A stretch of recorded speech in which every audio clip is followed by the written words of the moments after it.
Hello hi friends, welcome back to our channel. నేను మీ రాజేష్. ఈరోజు topic వచ్చేసి మనకి ఇండియన్ పాలిటీలో భాగంగా మనకి కంటిన్యూ క్లాసెస్ చేయడం జరుగుతుంది. సో ఇక్కడ ఆల్రెడీ మనకు ఇండియన్ పాలిటీలో భాగంగా క్లాసెస్ స్టార్ట్ చేయడం జరిగింది. ఆల్రెడీ కొన్ని పార్ట్స్ పరంగా కూడా మనము మన ఛానల్లో అప్లోడ్ చేయడం జరిగింది. సో ఇది కంటిన్యూషన్ టాపిక్ అనమాట. సో ఈ టాపిక్ వచ్చేసి మనకి రాజ్యాంగ పరిషత్తులో ఉన్నటువంటి కమిటీ గురించి డిస్కస్ చేద్దాం. ప్రతి ఒక్కరు వీడియోని లైక్ చేయండి, అలాగే ఛానల్ని సబ్స్క్రైబ్ చేయడం మాత్రం మర్చిపోవద్దు. సో ఇక్కడ మనకు రాజ్యాంగ పరిషత్తులో ఉన్నటువంటి కమిటీలు, ఓకేనా. సో ఏ విధంగా డిస్కస్ చేద్దామంటే చూడండి, ఇక్కడ మనకు రాజ్యాంగ పరిషత్తుల కమిటీలు మొత్తంగా మనకి టోటల్గా మొత్తం కమిటీలు వచ్చేసి 22 కమిటీలుగా చేయడం జరిగింది. సో దాంట్లో మనకి 22 కమిటీల్లో 10 కమిటీలను మనకి విధాన నిర్మాణక కమిటీలుగాను, అలాగే 12 కమిటీలను విషయ నిర్ణాయక కమిటీలుగా అయితే డివైడ్ చేయడం జరిగింది. టోటల్గా మనకు 22 కమిటీలు, వాటిలో 10 కమిటీలు విధాన నిర్ణాయక కమిటీలు, అలాగే విషయ నిర్ణాయక కమిటీలుగా చేయడం జరిగిందనమాట, ఓకేనా. సో 10 12 టోటల్గా 22 కమిటీలను అయితే మనకు రాజ్యాంగ పరిషత్తులో కమిటీలుగా ఇవ్వడం జరిగింది, ఓకేనా. సో 22 కమిటీల్లో అతిపెద్ద కమిటీగా మనం ఏం చెప్తామంటే సలహా సంఘం, ఓకేనా. సలహా సంఘం అనేది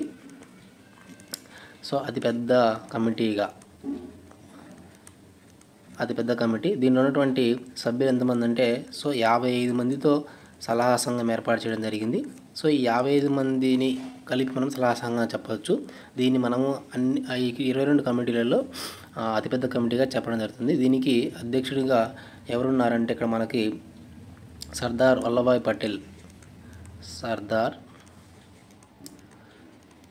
వల్లభాయ్ పటేల్ గారు ఈ సలహా సంఘానికి అధ్యక్షుడు ఉండడం జరిగింది. సో మరి నెక్స్ట్ ఇంకొక ఇంపార్టెంట్ సంఘం వచ్చేసి ముసాయిదా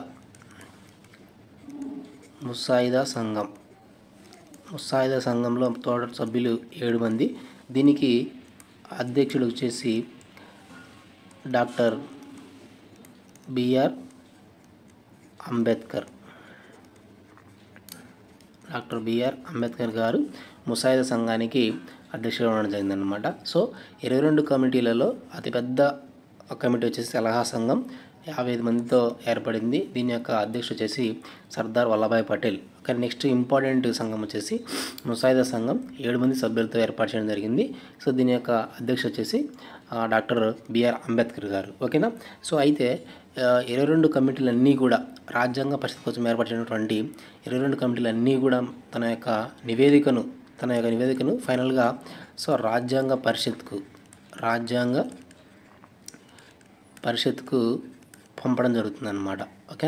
రాజ్యాంగ పరిషత్కు తమ నివేదికను పంపడం జరుగుతుంది. ఏవి అంటే ఈ 22 కమిటీలన్నీ కూడా తన యొక్క ఫైనల్, ఓకేనా, తన యొక్క నివేదికను రాజ్యాంగ పరిషత్కి కనుక ఇవ్వడం జరుగుతుంది. అలాగే రాజ్యాంగ పరిషత్కు లోబడి కూడా పనిచేయడం జరుగుతుంది అన్నమాట, ఓకేనా. సో ఈ రాజ్యాంగ పరిషత్ ఉన్నటువంటి కమిటీలు 10 విధాన నిర్ణాయక కమిటీలు, అలాగే 12 విషయ నిర్ణాయక కమిటీలు. అతిపెద్ద సంఘం వచ్చి సలహా సంఘం, అలాగే నెక్స్ట్ ఇంపార్టెంట్ ముసాయిదా సంఘం, ఓకేనా. సో ముసాయిదా సంఘంలో సభ్యుల సంఖ్య వచ్చేసి 7 మంది. నెక్స్ట్ సలహా సంఘంలో సభ్యులు వచ్చేసి 55 మంది అనమాట. దీనికి అధ్యక్షుడు వచ్చేసి సర్దార్ వల్లభాయ్ పటేల్ గారు. దీనికి అధ్యక్షుడు వచ్చేసి డాక్టర్ బిఆర్ అంబేద్కర్ గారు, ఓకేనా. సో మరి రాజ్యాంగ పరిషత్ యొక్క ముఖ్య సలహాదారు, ఓకేనా. సో రాజ్యాంగ పరిషత్ యొక్క ముఖ్య సలహాదారు, ఓకేనా. ముఖ్య సలహాదారుడు ఎవరంటే ఇక్కడ మనకి బిఎన్ రావు గారు మనకు రాజ్యాంగ పరిషత్ యొక్క ముఖ్య సలహాదారుడు అనమాట, ఓకేనా.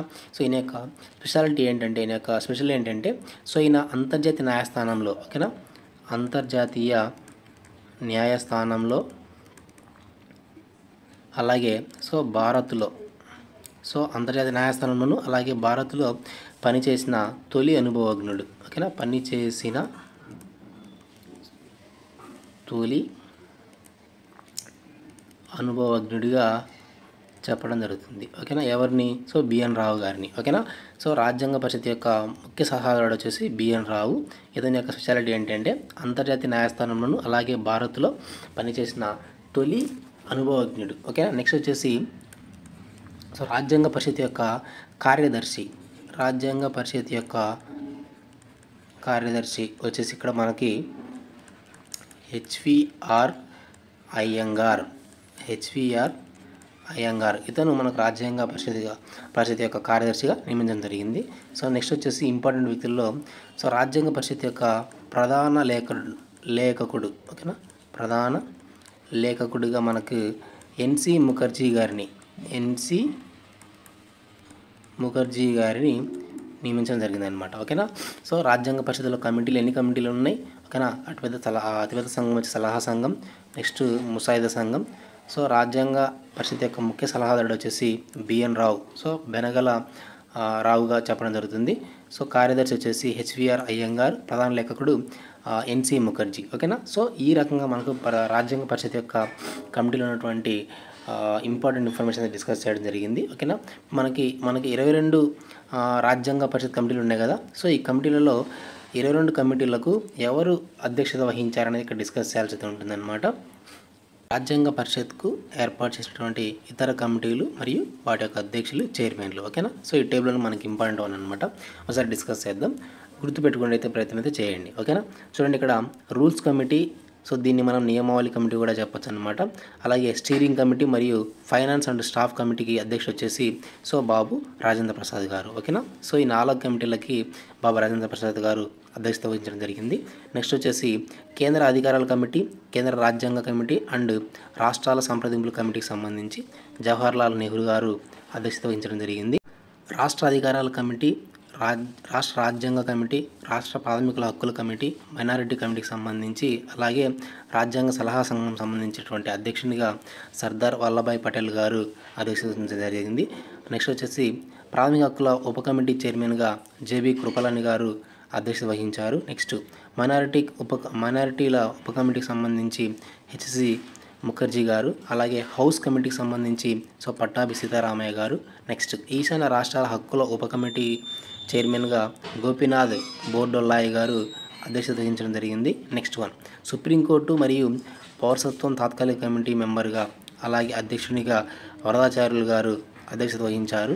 నెక్స్ట్ కేంద్ర ఆర్థిక అంశాలపై నైపుణ్య కమిటీ అధ్యక్షునిగా నళిని రంజన్ సర్కార్ అధ్యక్షత వహించడం జరిగింది. నెక్స్ట్ సభా వ్యవహారాల కమిటీకి సంబంధించి పట్టాభి సీతారామయ్య గారు అధ్యక్షత వహించడం జరిగింది. సో ఇవి రాజ్యాంగ పరిషత్ ఏర్పాటులో ఉన్నటువంటి కమిటీలకు మరియు వాటి యొక్క అధ్యక్షులు, వాటి యొక్క కమిటీలకు సంబంధించి అధ్యక్షుడు లేదా చైర్మన్స్. ఓకేనా.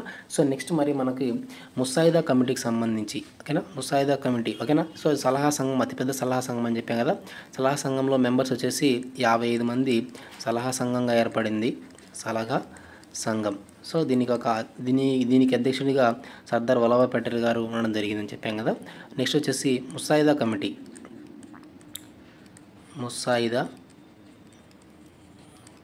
సో ముసాయిదా కమిటీలో ఎంతమంది ఉన్నారంటే సో 7 మంది మనకు ముఖ్యంగా మెంబర్స్గా ఉండడం జరిగిందనమాట.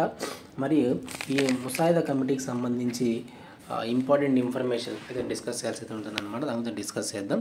సో మరి దీనికి అధ్యక్షుడు వచ్చేసి ముసాయిదా సంఘానికి అధ్యక్షుడు వచ్చేసి మనకి ఇక్కడ ఎవరంటే సో అంబేద్కర్ గారు, అధ్యక్షుడు అంబేద్కర్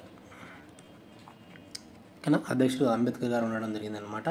సో మరి ఈ ముసాయిదా కమిటీని సో ఎందుకు ఏర్పాటు చేయడం జరిగింది ఓకేనా, ఎందుకు అనేది అసలు డిస్కస్ చేస్తే ఇక్కడ మనకి రాజ్యాంగ రచన కోసం ఏర్పాటు చేయడం జరిగింది. సో ఎంతమంది మెంబర్స్ అంటే ఒక అధ్యక్షుడు, మిగతా 6 మంది ఉపాధ్యక్షులు ఓకేనా. 1+6 7 మెంబర్స్ అనమాట. టోటల్గా మనకు 7 మెంబర్స్ అయితే కనుక ఈ ముసాయిదా కమిటీలో ఉండడం జరిగిందనమాట. సో అధ్యక్షుడు అంబేద్కర్. మరి దీనికి ఇతర పేర్లు ఏమైనా ఉన్నాయా ఓకేనా. ఈ ముసాయిదా కమిటీకి ఇతర పేర్లు మనకు వచ్చేసి ఇంపార్టెంట్ అండి ఓకేనా. ఇతర పేర్లు వచ్చేసి రాజ్యాంగ రచన కమిటీ అనొచ్చు, రాజ్యాంగ రచన కమిటీ. సో అలాగే డ్రాఫ్టింగ్ కమిటీ ఓకేనా. డ్రాఫ్టింగ్ కమిటీ అన్నా, రాజ్యాంగ రచన కమిటీ అన్నా, అలాగే ముసాయిదా కమిటీ అన్నా కూడా ఒకటే అనమాట ఓకేనా. సో దీని యొక్క ఏర్పాటు ఎప్పుడు జరిగింది, ముసాయిదా కమిటీ యొక్క ఏర్పాటు ఎప్పుడంటే సో 1947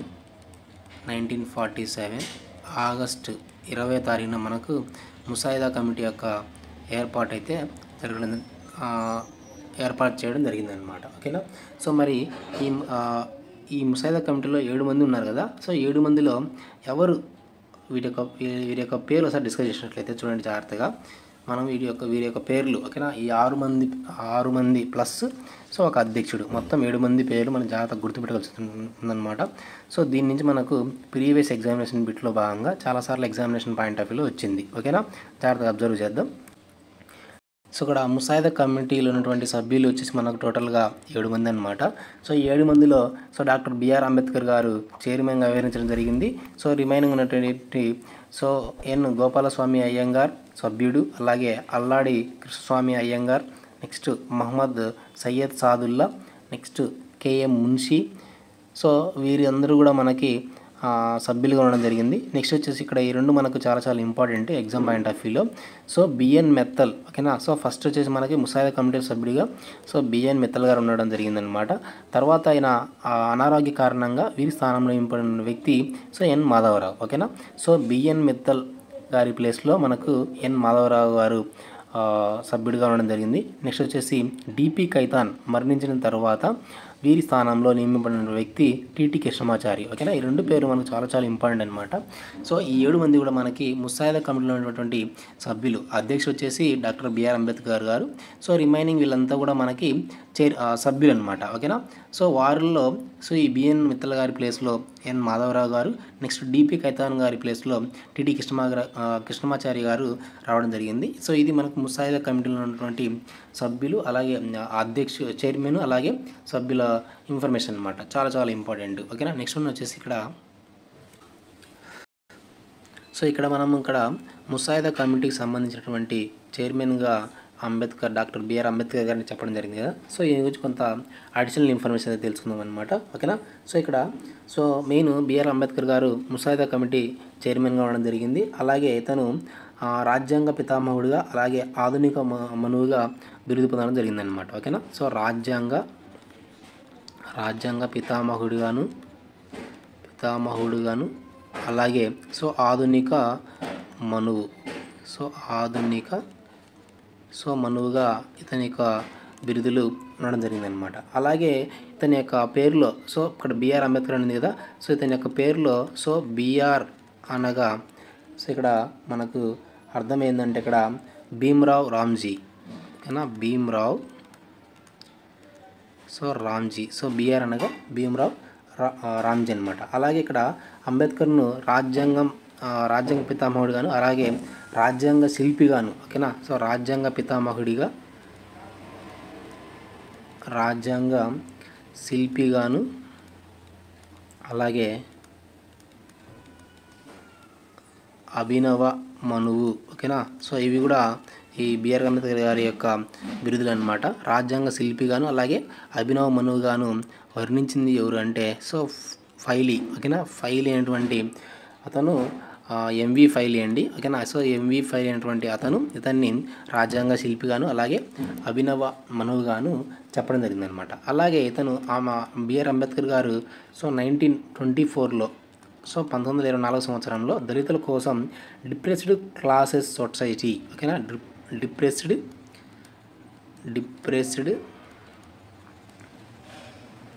క్లాస్ సొసైటీ అనేటువంటి సొసైటీని స్థాపించడం జరిగింది. ఎవరి కోసం అంటే దళితుల కోసం ఓకేనా. దళితుల కోసం 1924 సంవత్సరంలో డాక్టర్ బిఆర్ అంబేద్కర్ గారు డిప్రెస్డ్ క్లాస్డ్ సొసైటీ అనేటువంటి సొసైటీని స్థాపించడం జరిగింది. అలాగే సో ముక్ నాయక్ నెక్స్ట్ బహిష్కృత్ భారత్ అనేటువంటి పత్రికలను కూడా, ఈ 2 పత్రికలండి. సో పత్రికలను కూడా స్థాపించడం జరిగింది. ఎవరు అంటే ఇక్కడ మనకు డాక్టర్ బిఆర్ అంబేద్కర్ గారు. అలాగే ఇతను స్థాపించినటువంటి సో పార్టీలు, ఇతను రాజకీయ పరంగా ఏమైనా పార్టీలు స్థాపించాడంటే చూడండి ఇక్కడ రెండు పార్టీలు స్థాపించడం జరిగింది. So independent labour party. So ఇది ఫస్ట్ వన్. సెకండ్ వన్ వచ్చేసి ఇక్కడ మనకి all India scheduled caste federation. So ఈ రెండు కూడా ఇతను తన యొక్క పార్టీలుగా నిర్మించుకోవడం జరిగిందనమాట. అలాగే అంబేద్కర్ గారి యొక్క పుట్టినరోజున మనము ఏప్రిల్ 14వ తారీఖున జరుపుకోవడం జరుగుతుంది. సో ఈయన పుట్టినరోజు సందర్భంగా సో ప్రపంచ విజ్ఞాన దినోత్సవంగా జరుపుకోవడం జరుగుతుంది. ఏప్రిల్ 14 ప్రపంచ విజ్ఞాన దినోత్సవంగా ఇతని యొక్క పుట్టినరోజును జరుపుకోవడం జరుగుతుంది. సో ఇది అంబేద్కర్ యొక్క కొద్దిగా వ్యక్తిగత అడిషనల్ ఇన్ఫర్మేషన్ అనమాట. చాలా చాలా ఇంపార్టెంట్. ఓకేనా. సో ఇది మనకు టోటల్గా ముసాయిదా కమిటీకి సంబంధించి అలాగే దాని ఉన్నటువంటి సభ్యుల గురించి అలాగే డాక్టర్ బిఆర్ అంబేద్కర్ గారి గురించి యొక్క ఇన్ఫర్మేషన్ అనమాట. ఓకేనా. సో నెక్స్ట్ వచ్చేసి ఇక్కడ మనకి సో భారత రాజ్యాంగం మొదటిసారిగా సో మనకు ఎప్పుడు ముద్రించబడిందంటే చూడండి ఇక్కడ. సో భారత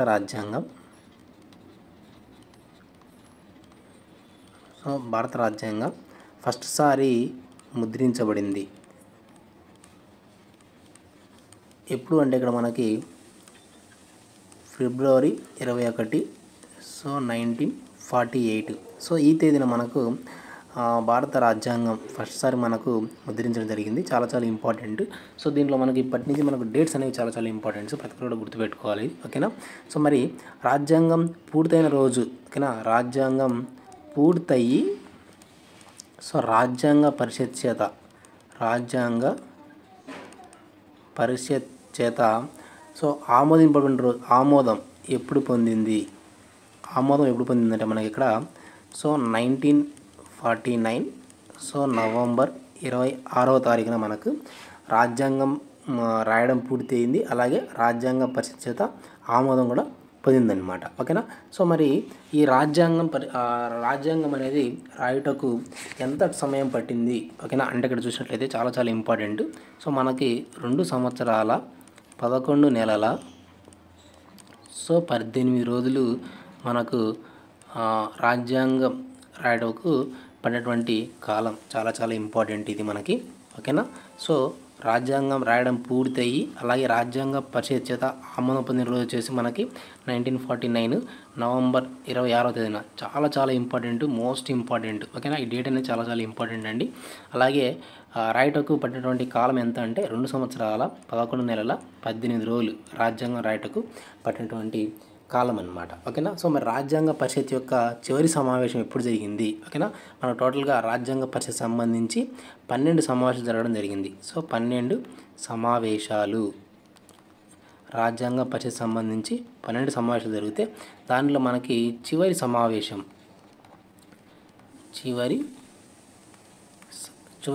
వచ్చేసి మన ఇక్కడ సో జనవరి 24 సో 1950లో మనకు రాజ్యాంగ పరిషత్ యొక్క చివరి సమావేశం జరిగిందనమాట. ఇది కూడా మనకు చాలా చాలా ఇంపార్టెంట్. ఈ చివరి సమావేశం ఎన్నోదంటే సో 12వది ఓకేనా. 12వ లేదా చివరి సమావేశం మనకు జనవరి 24 1950లో మనకు రాజ్యాంగ పరిషత్ యొక్క చివరి సమావేశం జరిగిందనమాట. సో మరి దీనిలో భాగంగా మరి అడిషనల్ ఇన్ఫర్మేషన్ చూసినట్లయితే సో భారత రాజ్యాంగ దినోత్సవంగా ఓకేనా. భారత రాజ్యాంగ దినోత్సవంగా మనము ఏ రోజు జరుపుకుంటామంటే సో నవంబర్ 26వ తారీఖున. ఎప్పటి నుంచి జరుపుకుంటున్నామంటే సో 2015 నుంచి మనకు నవంబర్ 26వ తారీఖుని రాజ్యాంగ దినోత్సవంగా మనము ఇక్కడ చేసుకోవడం జరుగుతుందన్నమాట. ఓకేనా. సో అలాగే ఇక్కడ మనకి టోటల్గా మరి భారత రాజ్యాంగం ఎప్పుడు అమలులోకి వచ్చింది ఓకేనా. భారత రాజ్యాంగం అమలులోకి వచ్చినటువంటి రోజు ఎప్పుడు అంటే ఇక్కడ భారత రాజ్యాంగం అమలు ఓకేనా. ఇక్కడ మనకు చూడండి, జాగ్రత్తగా అబ్జర్వ్ చేయండి. రాజ్యాంగ పరిషత్ ఆమోదం పొందింది వచ్చేసి సో 1949 నవంబర్ 26. సో మరి భారత రాజ్యాంగం యొక్క అమలు ఎప్పటి నుంచి జరిగిందంటే ఇక్కడ చూడండి సో 1950 జనవరి 26వ తారీఖున మనకి రాజ్యాంగం అనేది అమలులోకి రావడం జరిగింది. చాలా చాలా ఇంపార్టెంట్, మోస్ట్ ఇంపార్టెంట్ క్వశ్చన్ అన్నమాట ఇది ఓకేనా. సో మరి మనం భారత గణతంత్ర దినోత్సవంగా రిపబ్లిక్ డేగా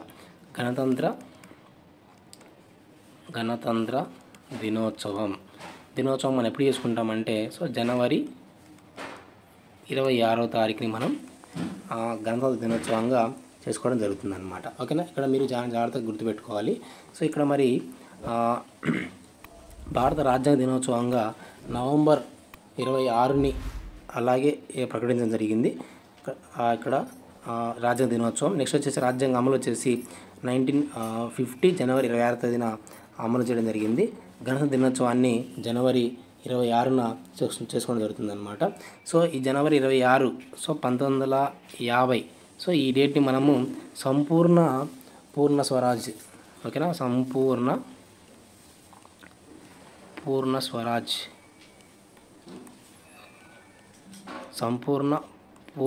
స్వరాజ్ దినోత్సవంగా జరపడం జరిగిందనమాట. ఎప్పుడు అంటే సో 1929 సో లాహోర్ సమావేశంలో మొదటిసారిగా 1929 లాహోర్ సమావేశంలో మొదటిసారిగా మనము ఇక్కడ జనవరి 26, 1950 అంటే జనవరి 26వ తారీఖున మనము పూర్ణ స్వరాజ్గా చేయడం జరిగిందనమాట. అంటే ఈ లాహోర్ సమావేశంలో సో 1930 జనవరి 26 వస్తుంది కదా.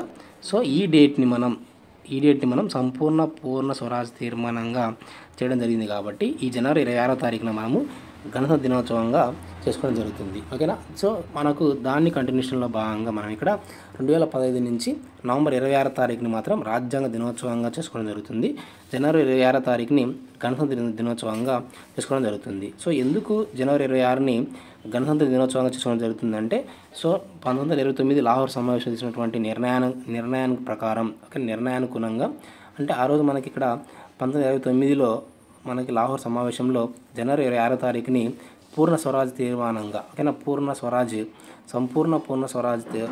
డేగా జరపడం జరిగింది. కాబట్టి సో 1930 నుంచి జనవరి 26వ తారీఖుని పూర్ణ స్వరాజ్ తీర్మానంగా ప్రకటించడం జరిగింది. సో కాబట్టి ఇక్కడ మనకు గణతంత్ర దినోత్సవాన్ని జనవరి 26వ తారీఖున జరుపుకోవడం జరుగుతుంది అనమాట. ఓకేనా, సో ఇది రాజ్యాంగ అమలు, అలాగే రాజ్యాంగ పరిషత్ యొక్క కమిటీలు, దాని యొక్క పూర్తి ఇన్ఫర్మేషన్. ఓకేనా, సో నెక్స్ట్ మరి మనం రాజ్యాంగ పరిషత్ సంబంధించి సో మరికొన్ని ఇంకా చూసినట్లయితే ఇక్కడ చూడండి, ఇక్కడ పూర్ణ స్వరాజ్ అంటున్నాం కదా. ఇక్కడ స్వరాజ్య అనేటువంటి పదాన్ని మొట్టమొదటిసారిగా ఎవరు ఉపయోగించారు?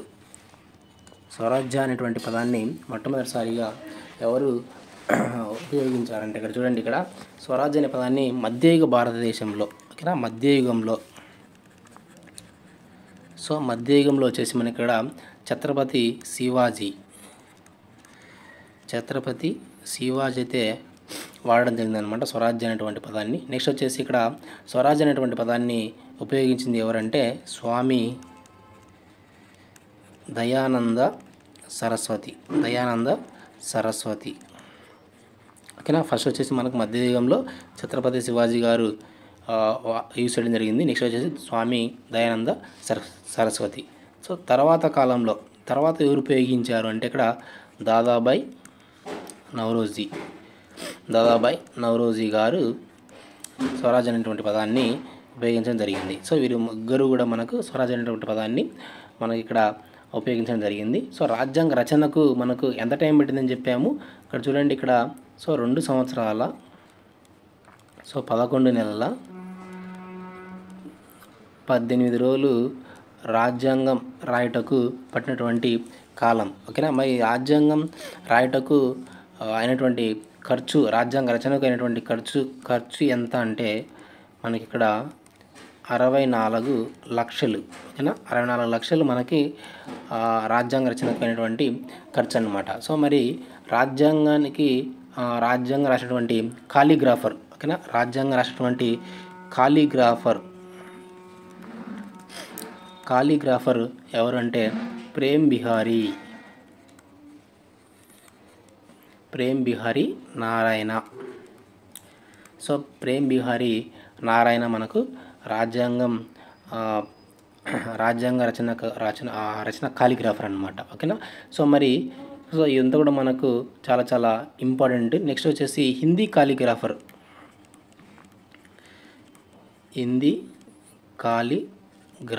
ఓకేనా, రాజ్యాంగం యొక్క హిందీ కాలిగ్రాఫర్ వచ్చేసి వసంత్ కృష్ణ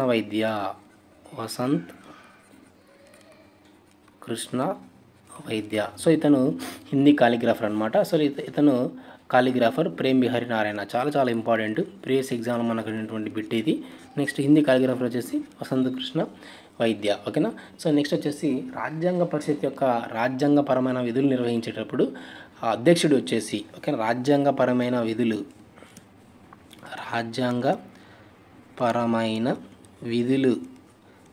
నిర్వహించేటప్పుడు అధ్యక్షుడు వచ్చేసి ఇక్కడ చూడండి మనకు చాలా చాలా ఇంపార్టెంట్. సో బాబు రాజేంద్ర ప్రసాద్. ఎప్పుడు అంటే రాజ్యాంగపరమైన విధులు నిర్వహించేటప్పుడు లేదా రాజ్యాంగపరమైన విధులు చేసేటప్పుడు అధ్యక్షునిగా బాబు రాజేంద్ర ప్రసాద్ గారు ఉండడం జరిగింది. అలాగే శాసనపరమైన విధులు నిర్వహించేటప్పుడు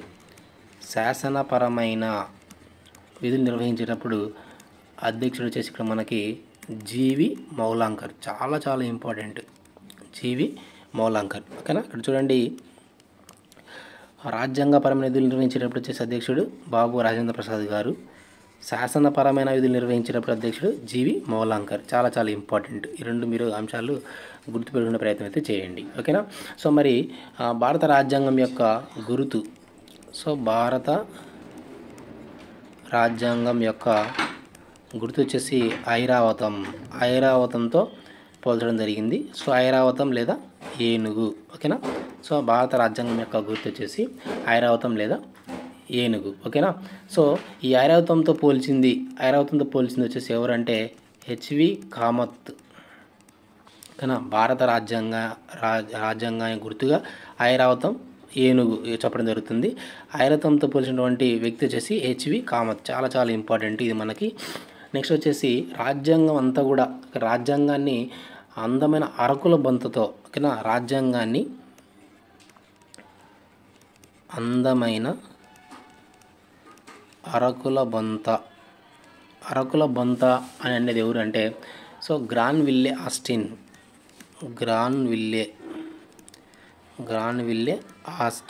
ఓకేనా. ఇవన్నీ కూడా మనకు విమర్శలుగా చెప్పచ్చు అనమాట. ఫస్ట్ వన్ వచ్చేసి భారత రాజ్యాంగంని ఐరావతంతో పోల్చింది హెచ్వి కామత్. సో అందమైన అరకుల బంత అనేది మనకి ఇక్కడ గ్రాన్విల్లే ఆస్టిన్. ఓకేనా. నెక్స్ట్ మూడో వ్యక్తి వచ్చేసి భారత రాజ్యాంగం న్యాయవాదుల స్వర్గం,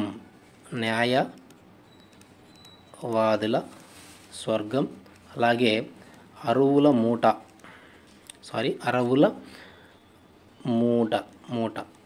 మూట అన్నది. ఓకేనా.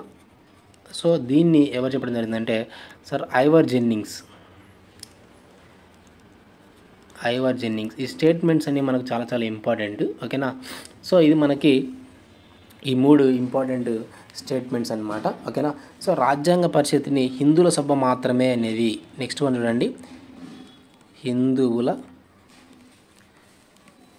సభ మాత్రమే. రాజ్యాంగ పరిషత్ అనేది హిందువుల సభ మాత్రమే అనేది వచ్చేసి చేయరంటే లార్డ్ సైమన్. ఓకేనా. సో నెక్స్ట్ వచ్చేసి చూడండి ఇక్కడ నెక్స్ట్ స్టేట్మెంట్ వచ్చేసి రాజ్యాంగ పరిషత్ కేవలం ఒక వర్గానికి, ఒక పార్టీకి మాత్రమే చెందిందని చెప్పింది వచ్చేసి ఇక్కడ విన్స్టన్ చర్చిల్. ఓకేనా. సో కేవలం ఒక వర్గానికి అలాగే ఒక పార్టీకి మాత్రమే చెందిందని చెప్పింది విన్స్టన్ చర్చిల్ అనమాట. ఓకేనా. సో నెక్స్ట్ ఇక్కడ KC Wheare. So KC Wheare అనేటువంటి చరిత్రకారుడికి చూసినట్టయితే ఇక్కడ కేసీ వేర్ భారత రాజ్యాంగాన్ని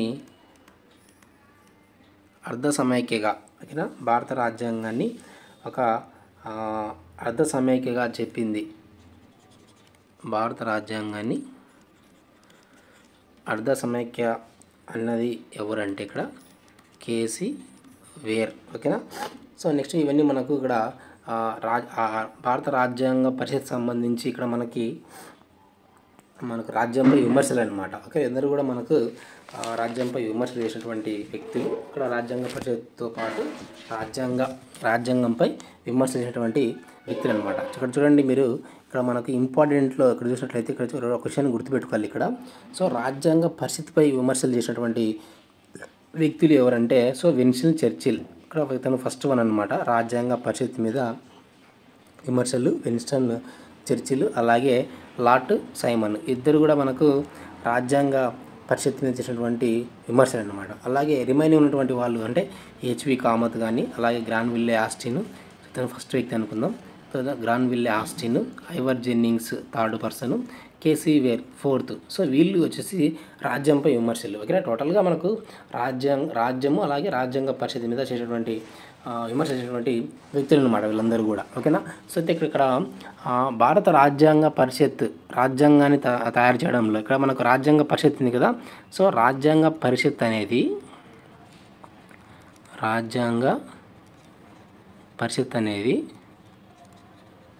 రాజ్యాంగంను తయారు చేయడంలో చాలా చాలా ఇంపార్టెంట్. ఇది తయారు చేయడంలో హెల్ప్ చేయడంతో పాటు అంటే తోడ్పడటంతో పాటు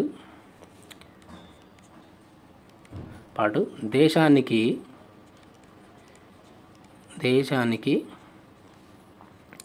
తాత్కాలిక పార్లమెంటుగా వ్యవహరించింది. చాలా చాలా ఇంపార్టెంట్ మనకి ఇక్కడ ఈ సెంటెన్స్ అనేది మనకి చాలా చాలా ఇంపార్టెంట్. రాజ్యాంగ పరిషత్ అనేది రాజ్యాంగం తయారు చేయడంలో తోడ్పడడంలోనే కాకుండా దేశానికి తాత్కాలిక పార్లమెంటుగా వ్యవహరించింది. చాలా చాలా ఇంపార్టెంట్. ఓకేనా, తాత్కాలిక పార్లమెంట్గా వ్యవహరించింది. సో ఇది టోటల్గా మనకి రాజ్యాంగం పరిషత్ అలాగే రాజ్యాంగం యొక్క అమలు ఎప్పుడు అమలులోకి వచ్చింది ఏంటి అనేది. సో దీని తర్వాత మనకు 2 టేబుల్స్ అయితే ఉన్నాయి. ఆ టేబుల్స్ డిస్కస్ చేస్తే ఈ చాప్టర్ ఇంతటితో మనకు క్లోజ్ అవుతుంది అనమాట. సో నెక్స్ట్ చాప్టర్ కూడా మనము కంటిన్యూషన్గా నెక్స్ట్ టాపిక్స్ కూడా మనం డిస్కస్ చేయడం జరుగుతుంది. ఓకేనా, సో 2 టేబుల్స్ అయితే డిస్కస్ చేద్దాం. సో ఇక్కడ రాజ్యాంగం ఆమోదం పొందిన రోజే. ఓకేనా, మనకు రాజ్యాంగం అనేది ఎప్పుడు ఆమోదం పొందింది రాజ్యాంగ పరిషత్ అంటే ఇక్కడ చూడండి. ఇక్కడ సో 1949 నవంబర్ 26వ తారీఖున. ఓకేనా, సో ఈరోజు మనకు అమలులోకి వచ్చినటువంటి అంశాలు చూసినట్లయితే ఇక్కడ చూడండి చాలా చాలా ఇంపార్టెంట్ ఇది. ఓకేనా, సో ఆ రోజు మనకు అమలులోకి వచ్చినటువంటి కొన్ని అంశాలు ఏంటంటే చూడండి. ఇక్కడ తాత్కాలిక పార్లమెంట్ ఫస్ట్ వన్ వచ్చేసి తాత్కాలిక పార్లమెంట్, సెకండ్ వన్ వచ్చేసి పౌరసత్వం సిటిజన్షిప్. ఓకేనా, పౌరసత్వం. నెక్స్ట్ వచ్చేసి సుప్రీంకోర్టు అంశాలు.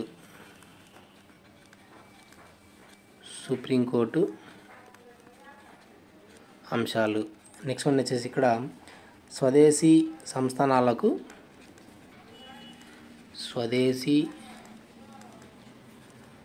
సంస్థానాలకు గల ప్రత్యేక వసతులు. సో ఇవి మనకు రాజ్యాంగం ఆమోదం పొందినప్పుడు ఉన్నటువంటి అమలులోకి వచ్చినటువంటి అంశాలన్నమాట. ఓకేనా, తాత్కాలిక పార్లమెంటు, పౌరసత్వము, సుప్రీంకోర్టు అంశాలు, స్వదేశీ సంస్థలకు గల ప్రత్యేక వసతులు. ఓకేనా, సో ఇవి మనకు రాజ్యాంగం ఆమోదం పొందినప్పుడు వచ్చినటువంటి అంశాలన్నమాట. సో రాజ్యాంగం స్వరూపం ఎలా ఉందంటే 1949 నవంబర్ 26వ తారీఖు నాటికి అంటే ఫస్ట్లో మన యొక్క రాజ్యాంగ స్వరూపం వచ్చేసి ఆర్టికల్స్ 395 ఆర్టికల్స్ అయితే ఉన్నాయి. సెక్షన్స్ 22 సెక్షన్స్ అలాగే షెడ్యూల్స్ 8 షెడ్యూల్స్ అనమాట. ఈ రకంగా మనకు స్టార్టింగ్లో రాజ్యాంగం యొక్క స్వరూపం ఈ రకంగా ఉంది. సో ఇక్కడ మనకి రాజ్యాంగ పరిషత్కు ఎన్నికైనటువంటి వివిధ వర్గాలలో ప్రముఖులు చూసినట్లయితే చూడండి. ఇక్కడ భారత జాతీయ కాంగ్రెస్ నుంచి. ఓకేనా, సో ఐఎన్సీ నుంచి మనకి బాబు రాజేంద్ర ప్రసాద్, జవహర్లాల్ నెహ్రూ, సర్దార్ వల్లభాయ్ పటేల్, పట్టాభి సీతారామయ్య గారు ఎన్నికవడం జరిగింది. నెక్స్ట్ వచ్చేసి అఖిల భారత హిందువులకు సంబంధించి శ్యామ్ ప్రసాద్ ముఖర్జీ అలాగే ఎంఆర్ జైకర్. నెక్స్ట్ వచ్చేసి చూడండి ఇక్కడ ముస్లిమ్స్కి సంబంధించి మౌలానా అబుల్ కలాం ఆజాద్, నెక్స్ట్ సయ్యద్ అహ్మద్ సాదుల్లా. సిక్కులు అయితే ఇక్కడ సర్దార్ బల్దేవ్ సింగ్, హుకుమ్ సింగ్. మైనారిటీలు వచ్చేసి ఇక్కడ హెచ్సి ముఖర్జీ, పార్షీలు హెచ్పి మోడీ. అఖిల భారత షెడ్యూల్ కులాలకు సంబంధించి సో బిఆర్ అంబేద్కర్ గారు. నెక్స్ట్ కార్మిక వర్గాలకు సంబంధించి బాబు జగజ్జీవన్ రావు గారు. ఆంగ్లో ఇండియన్కి సంబంధించి ఫ్రాంక్ ఆంటోనీ గారు ఇక్కడ నియామకం జరిగిందనమాట. నెక్స్ట్ అఖిల భారత మహిళా సమైక్యకు సంబంధించి హంస మెహతా. నెక్స్ట్ వచ్చేసి అఖిల భారత జమీందారుల సంఘం నుంచి దర్బాంగ్ మహారాజ్. సో వీరందరూ కూడా మనకేంటంటే రాజ్యాంగ పరిషత్కి ఎన్నికైనటువంటి వివిధ వర్గాల్లో ప్రముఖులు అనమాట. ఓకే, మరి రాజ్యాంగ పరిషత్కు ప్రాతినిధ్యం వహించినటువంటి తెలుగువారు చూసినట్లయితే ఓకేనా. సో టంగుటూరి ప్రకాశం పంతులు, నీలం సంజీవ్ రెడ్డి గారు, భోగరాజు పట్టాభి సీతారామయ్య, దుర్గాబాయి దేశ్ముఖ్, నెక్స్ట్ కల్లూరి సుబ్బారావు, కళా వెంకట్రావు, రామకృష్ణ రంగారావు, ఎం సత్యనారాయణ, నెక్స్ట్ ఎన్జి రంగ, సో కేశవరావు. సో వీరందరూ కూడా మనకి నెక్స్ట్ ఎం తిరుమలరావు. సో వీరందరూ కూడా మనకు ప్రాతినిధ్యం వహించినటువంటి తెలుగువారు అన్నమాట. రాజ్యాంగ పరిషత్కు ప్రాతినిధ్యం వహించిన తెలుగువారు వీరందరూ కూడా వివిధ వర్గాలలో ప్రముఖులు. సో ఇవి గుర్తుపెట్టుకునే ప్రయత్నం చేయండి, ఎగ్జామ్ పాయింట్ ఆఫ్ వ్యూలో ఇంపార్టెంట్. సో ఇందులో మనకి రాజ్యాంగ పరిషత్ యొక్క నిర్మాణము, అలాగే రాజ్యాంగం యొక్క అమలు, దాని యొక్క కంప్లీట్ ఇన్ఫర్మేషన్ మనకు క్లియర్గా చెప్పడం జరిగింది. ప్రతి ఒక్క వీడియోని లైక్ చేయండి, అలాగే ఫ్రెండ్స్ కూడా షేర్ చేయండి. Thank you for watching.